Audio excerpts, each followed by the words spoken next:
ថាបកោចាំកោសក់កុំកុហកព្រះហើយបើចិត្តនៅមានអ្នកកុំក្រងស្បង់ជីពោកើតមកជាកូនប្រុសសម្លឹងមកឈូសឲ្យប្រឹងឈរដើម្បីជាចំហដល់គ្រួសារនិងអនាគតហើយមកស្ដាប់រត់គោមាត់នៅចិត្តមេក្រូដល់រដូវប្រជុំក្នុងព្រះវស្សាបពិតអស់លោកសប្បុរសសទ្ធាថ្លាធ្វើបុណ្យទាននឹកដល់ជាដូនជាតាក្នុងនាមជាកូនប្រុសគួរតែបួសសិក្សា It's not much of us, come on, you too many boys. We got Tay in the building. We got Sochana in the building. We got Nita outside doing her thing right there. We got social media. យ៉ាប់ណាស់ចាក់ក្រវាលសឹកវិញលែងខ្វល់ព្រោះគិតតែកងតែចូលប្រឆាមិនចង់មានជីវិតក៏មិនចង់ស្លាប់ដឹងថាជីវិតនឹងជួបតែរឿងយ៉ាប់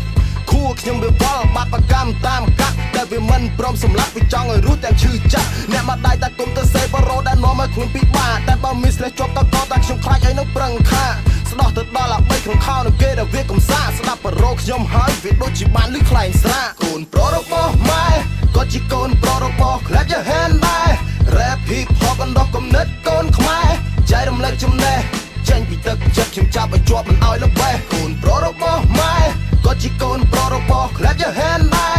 Rap hip hop បណ្ដោះគំនិតកូនខ្មែរចែករំលែកចំណេះចេញពីទឹកចិត្តខ្ញុំចាប់ឲ្យជាប់មិនឲ្យល្បេះពេលវេលាកាន់តែទៅមុខស្ថានភាពក៏ផ្លាស់ប្ដូរខ្លះប្រឹងទៅសេឡើងបែកអាចដូចទឹកហូរវាស្ដាប់តែភ្លេងលយគ្មានអត្ថន័យប្រូលទៅបានហើយខ្ញុំសុខចិត្តទៅស្ដាប់លលោកបូល Yes this is old school motherfucker ខួរដែលនៅស្អាតខ្ញុំមិនចង់ឲ្យវាប្រឡាក់ក្មេងយល់មិនដល់កំពុងតែដើរទៅរកច្បាក់មិនគិតពីខែមរាវាគិតថាឲ្យតែបានប្រាក់គេសុខចិត្តទទួលសេចក្តីស្រឡាញ់ដែលคล้ายคล้ายបើដឹងថាយើងស្អប់គេនឹងខឹងក្តៅកាហាយដូចប្រពន្ធតាមតន់ប្តីមានសហាយដូចចវាយដែលគេបកអាក្រាត់រឿងអាស្រូវសួរថាអ្នកណាមិនចង់បានលុយអ្នកណាដែលថាមិនហ៊ានបថុយតែបើធ្វើចេញពីទឹកចិត្តក៏មិនសបោសហុយខ្លះសុំតែមួយរស់សម្រាប់និព្វានខ្លះ